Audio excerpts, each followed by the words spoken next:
All right, folks, welcome back. It's time for Game 2 of The Most Evil Genius, brought to you by and powered by Beyond Gaming. Don't forget they are running the Blizzard Championship qualifier, so check them out at beyondgaming.com. Game 1 was short and sweet. I think on the clock it amounted to about 9 minutes. Hey, you know, that was IdrA's choice to get out of there. We're moving on now to Shakura's Plateau. Will we see a longer game? Will we see some more aggression from HuK? I don't know, but I'm excited to hop into game number 2 here. Let's get this one started right now. Thanks for joining us here on OneMoreGame.tv. This is the grand finals of best of 7 between EG.HuK and EG.HuK. If you've just joined us, welcome. And last week, if you didn't get a chance to check it, then make sure that you check out the VODs. It was, well, I won't give away spoilers, but it was In Control. There we go, spoiler anyway. In Control did win that over Machine. VODs are available on mostevil.evilgeniuses.net. Let's introduce our players here in the southwest position as the Red Zerg. Saw the DTs, said no, thank you, and promptly exited out of the last game. I inserted a GG for him. And now let's just take a moment to listen to the banter between these two teammates while I introduce this player in the northeast. Cross positions as the Protoss player, one of the most powerful players on Evil Geniuses. It's HuK.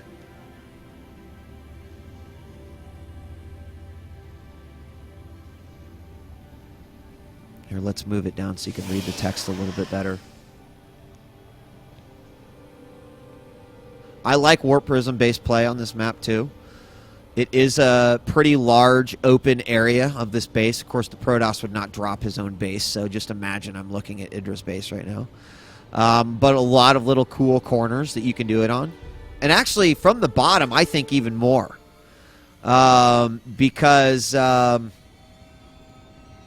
you know, you've got... I'm just...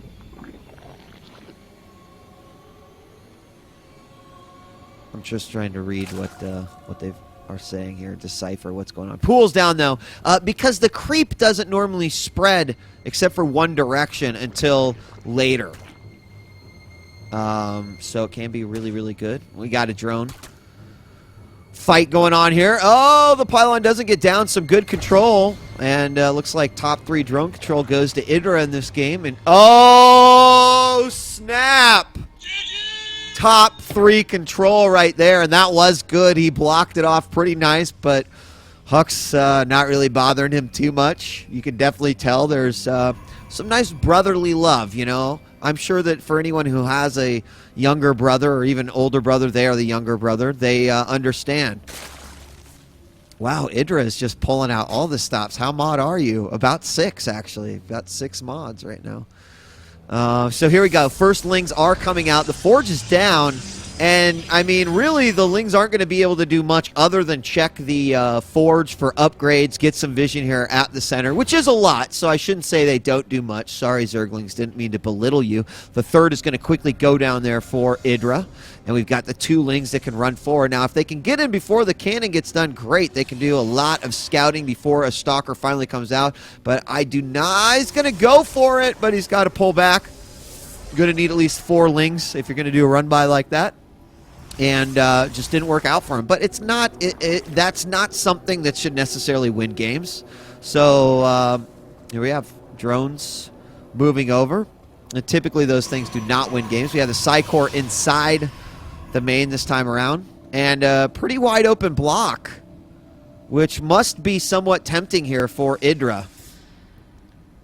But he's just droning up right now. No signs of early aggression. The natural is up, and let's see where the third is about ready to pop. And he's going to put another pylon here to create the wall right here. So far, quite a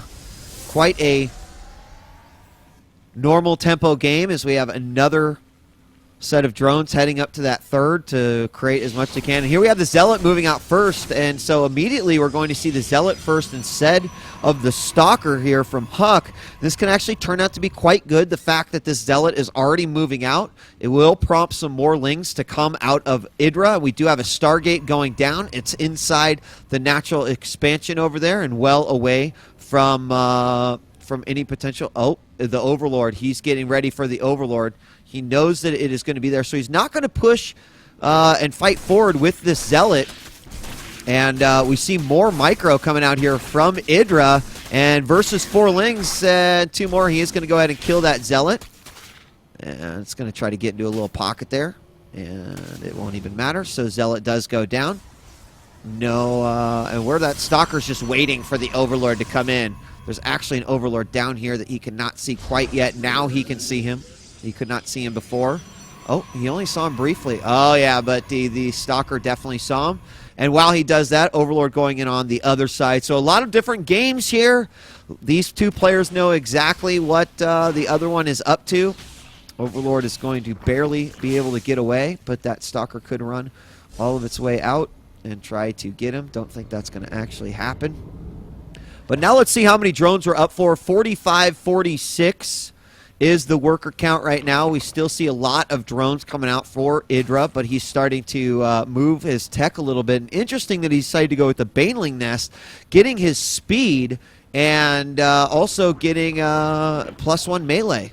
So we're going to have the first Void Ray moving over to that third. We do have a Spore Crawler that is going to be up before that Void Ray actually gets into a position where he's going to be fully charged. Second Queen is there as well. What else do we have coming out? There the Overlord goes in, but it will get sacked. We do have a Phoenix coming out. Do we have another Phoenix following up? The answer is yes. And we have more Gateways following up behind this. So potentially pretty lethal attack coming out here. And what I'm really curious about is without the Roach Warren, what exactly is the plan here for EG.IdrA? He's going to go with primarily Ling composition here. Just see some Overlord harass, which I like from HuK. 2 Queens coming out. They're not going to be able to kill one. We have a third Nexus very quickly here for HuK. And there we have the lair. So the upgrades continue here for these ground units. But I'm still unsure what the plan is going to be here as we have the first lings out. Okay, 22 lings are on the way. He might just try to do a massive bust here. There are several sentries at the front. Try to do some sort of massive kill here. But if this is seen, and he does see a lot of lings coming out here thanks to these Phoenix, they are going to run over, and he should be prepared for this. Is he going to move this army out, or is he going to protect the middle? Zealot's immediately warped in, and I feel like this has just been... Oh, he's going to try to deny the third, and that actually would not be too bad. Here comes the rest of the army. He's got to be careful about force fields. Force fields could be incredibly damaging here. He is going to kind of sneak around. Is he going to do a Ling run by into the main? Where are the force fields? Lings going in. But what kind of damage will they do? Half of the pack is split up, sent into the natural. The other half going directly into the middle line of the main. He puts them on hold position there, and that actually is not getting as many kills as I think he would like. The Zealots are warped in. He's going to try to take out a few pylons in the process, and now he goes into battle with these Zealots. These Lings are at 1-1, but the Zealots already at +1 attack, which makes them, still, well, Zealots are just badass, so... let's not forget that. Fourth base going down. Let's see how much damage was done there. 12 workers killed, but it was at the cost of quite a few lings there. We already see the Phoenix Force moving back out. They weren't too powerful in that battle. Would have loved to have seen some Banelings actually come into play. He did not have Baneling speed, though, and Infestation Pit, so choosing to play an almost roachless style here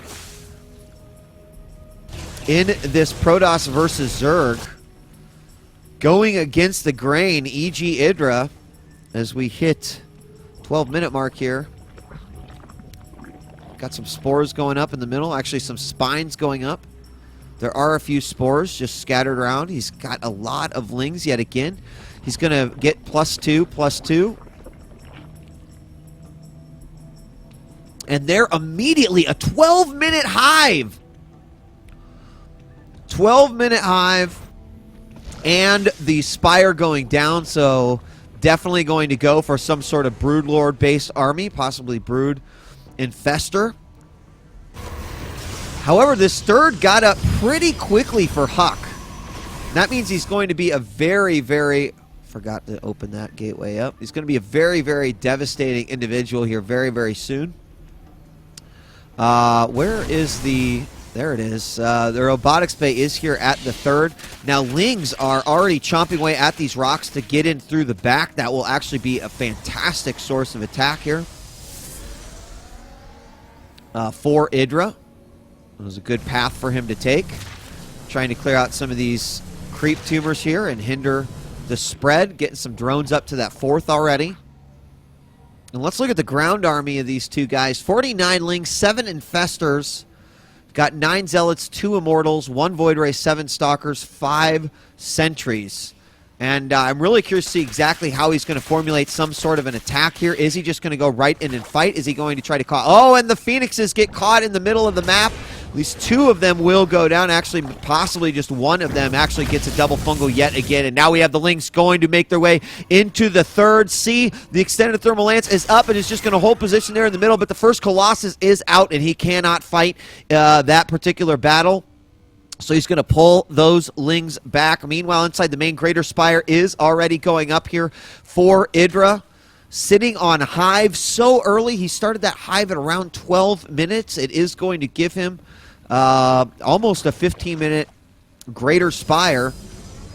We have more Colossus starting to fire out here for EG.HuK. What else is on the way? Shield upgrades begin. Extended Thermal Lance about to finish up. +2 weapons is already done.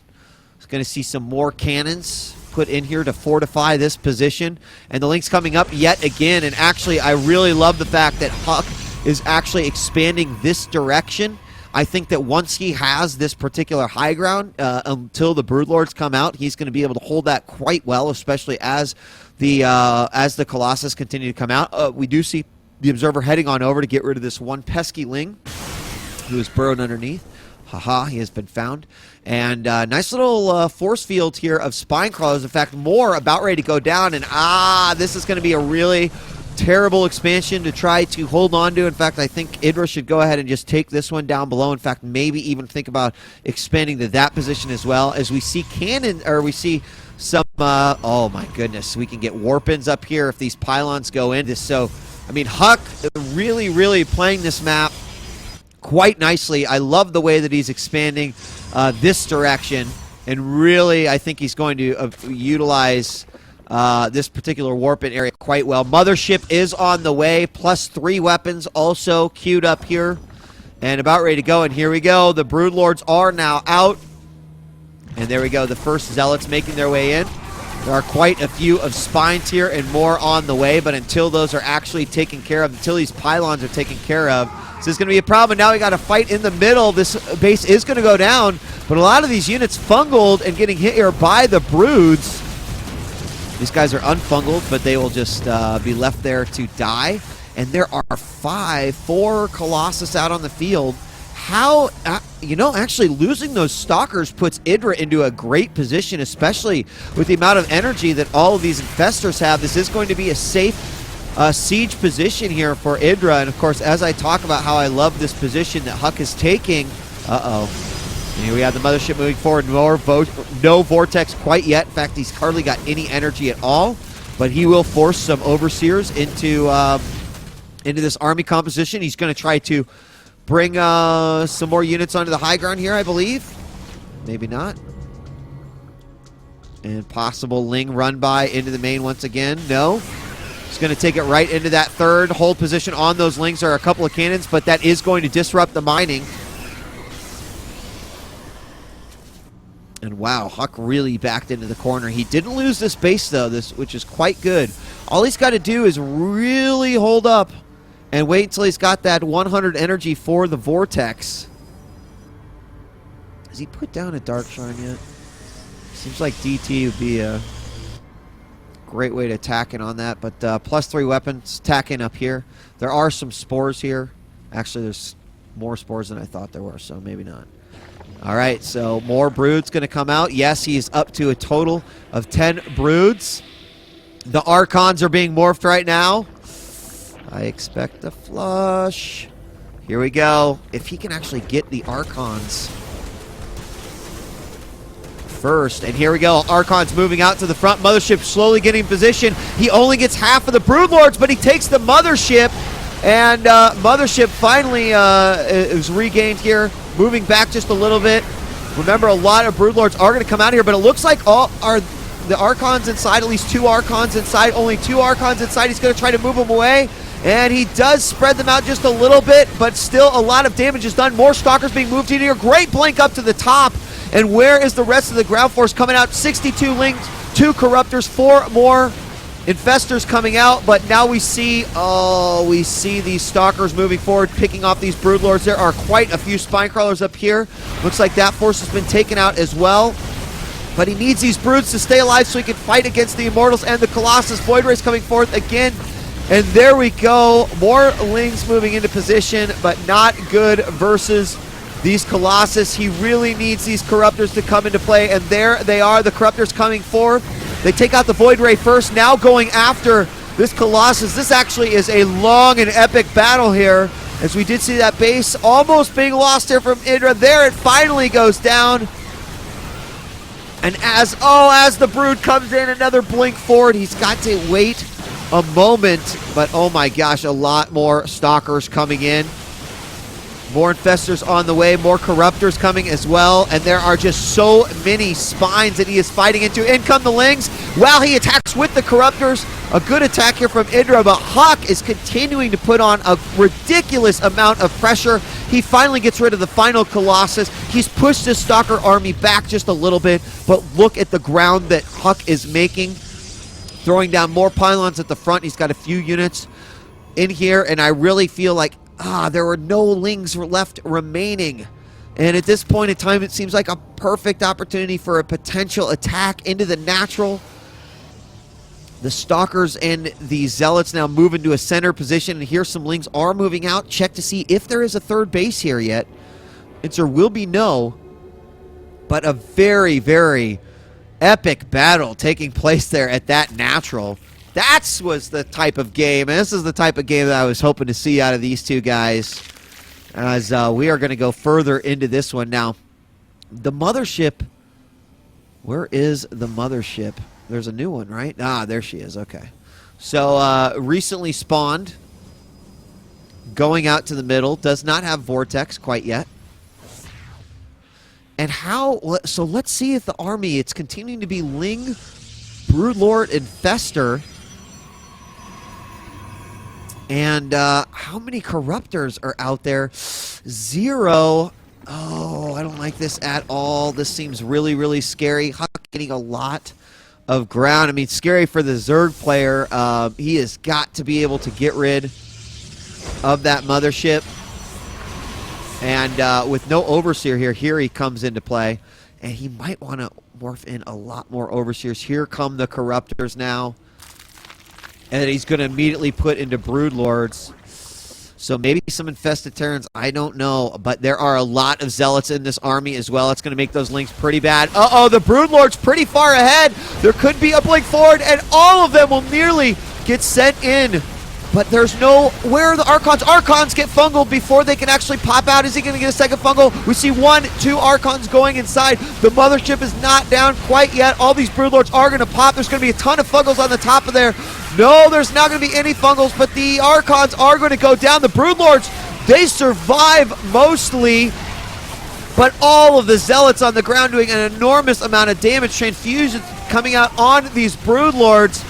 And where is the kill on the Mothership? There it finally goes down. More spines coming out, and the Infestors trying to get out of the way of battle. But look at that. EG.HuK cleans it up quite nicely. Goes into that one. The toilet did not work out the way that HuK wanted that one to work out. If you would have got 4 Archons in there, that would have been a seriously terrible position. And now we are going to have a blink forward here. There are some Lings on the low ground, but the blink on the high ground is what is going to be damaging. He just moves these Broodlords back a little bit. And he has killed quite a few Stalkers, but HuK working off of a massive amount of gateways. And here we go, back to into the middle. These Lings actually turning out to be quite good. They do have adrenal glands now, I believe. And are they at, they're at 2-2. So maybe they don't have adrenal glands yet. Nope, they do not. So those upgrades could still be a little bit more effective. These Stalkers just continuing to blink forward and try to peck away at this lineup here. I've got to imagine that EG.IdrA is going to need, well, he got this base up over here. Has he taken out these rocks yet? No, he's definitely going to need to expand to that position here. He can stop HuK from taking this one, and we got a Ling on patrol over here to make sure that that third base cannot go up. And we do have more. Archons being morphed in here. Where's the mothership again? Where is the mothership? Oh, being created. Okay. I mean, it's just going back and forth, but if this continues, I mean, neither player really sitting on much of a bank. Let's check it out. 75 drones to 70, or 71 drones to 75 probes. Take a look at the upgrades. 2-3-3. I mean, HuK is a moments away from 3-3-3 army, which is totally ridiculous. There we see adrenal glands going in. Still no +3 upgrades, though. 4 is ground units. A lot of infestors out, starting to recreate the Spinecrawler wall. And here we have a bunch of Lings just lunging forward. If they get to this base, that is going to be incredibly bad. In fact, he can really split up this pile. He's got to mobilize this army. He's going to be able to take this out. Oh my goodness, some Zealots are going to be morphed in there. Actually, 2-3-3 Zealots will probably destroy those Lings. So he is going to go ahead and get out of there. HuK will save that. You know, it's too bad we're not seeing a few more Banelings, actually. If you remember, the Baneling nest was the first tech, aside from the pool, tech structure that EG.IdrA put down. I don't think we've seen a single Baneling, and here we go. He's going to go ahead and do battle with those Zealots. Oh my god, look at those Zealots just ripping through. He can just replenish them. It's amazing. Although what he did do is free up a lot of supply. He's now at 165, 196. And actually, he wants to get that supply up there. We've got, wow, some more drones being made. So he's going to replenish after dropping some spine crawlers. Is he going to take out that rock near the bottom? Still has not done that quite yet, but trying to take this position as well. Of course, those Zealots could immediately stop that. Almost, I mean, quickly. Very, very quickly. Even more Broodlords coming into play, and this really is a scary,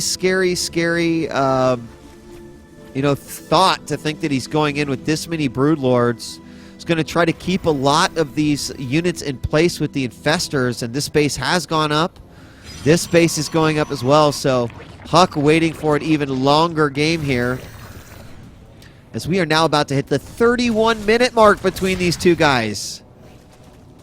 Totally insane. Now, here's the thing, is that EG.IdrA, well, he's moving into position, but it's going to be hard for him to retreat. Now he's going to start working on this. We got those Zealots finally moving through there. Ooh, and there's nothing here to deal with these Zealots at all. A great use of those resources right there as the Zealots moving forward. He's pecking away at this, but what is he going to do to deal with these Zealots there? The one Broodlord is going to be able to help protect right there, and HuK is just going to have to let this happen. But the number of Archons, mothership with almost 2 vortexes. If he goes in this battle with 2 vortexes, takes out the Broodlords and the infestors, oh my god. Oh no. Oh no, he got them all! Oh, he's going to have enough for another. Oh, he's going to have enough. He's 7 energy away. This is so not good. So not good. All the infestors went inside the vortex. He's just not going to be able to get anything out. He tries to fungal. No neuroparasite. Oh, and those infestors are going to get absolutely crushed. And, oh my goodness, he's got enough for another vortex here. Everything gets absolutely just demolished. He lost so many infestors. Went down to about 144 supply. Here comes some more Broodlords. But that turned out to be a great battle there for HuK. That was just an absolutely huge vortex. And he did not preemptively throw down vortex number 2, which I think was smart. He's just making some more Archons. If he can do it again, he really doesn't have much other than a few Corruptors that are going to turn into Broodlords again. Remember, these are 2-3-3. He's going to send them out, trying to pick off these Archons. I like that. He's got to be careful. If a Vortex gets off on those Broodlords, it's going to be game over. There's a nice fungal. Feedback's going down on the Infestors. No more energy, and the Mothership stays alive. I just have this feeling we're going to see that last Vortex, and that's going to be all it is. Look at these Broodlords together. If he gets a Vortex on those Broodlords, ladies and gentlemen, all that work is going to come to an end. And I don't know. I'm definitely starting to get a little scared for EG.IdrA. I feel like HuK right now, as he quickly regenerates the shields on his Mothership. This could be really nasty. The Broodlords are spread out now, which he really needs. He's got all these High Templar here as well, just in case. Feedback. Oh, and none of those are going to be quite ready for burrowing there. They're going to get in. But it's all about that Vortex, man. 100 energy. He's almost going to have enough for 2. And as a Zerg player, it's just like to see your whole army just get sucked into a Vortex. And then have the Archons going after it. And there are so many Archons. 9 Archons. Here goes. Mothership moving forward just a little bit. We've got some High Templar. No more High Templar. So yes, he does. He still has the High Templar for the feedback. And here he goes. He's going to try to bait them all out. And there's the fungal. He's going to drop Vortex number 1. But very, very smart. He does not chase into it. Oh, he's going to go in at the last second. And Vortex number 2. Oh my gosh. Everything's going to go in. The Archons all going in. The Archons could go into the second Vortex now if they wanted to. But he feedbacks all of the Infestors. And this is absolute massacre of the Zerg army. There it is. They don't even need to go in. All those Broodlords disintegrated in a matter of seconds. And EG.IdRA's supply is plummeting. And there it is. GG. And after a 36-minute game, HuK takes game number 2. That Mothership, man, it's pretty good. It's pretty good. Game 2 goes to HuK. The most evil genius could be decided in 2 games if EG.IdrA cannot bring one back. In just a moment, we're going to be going on to game number 3. I'm DJ Wheat here for the most evil genius finals. Best of 7 powered by Beyond Gaming. We'll be back with more, guys, after this.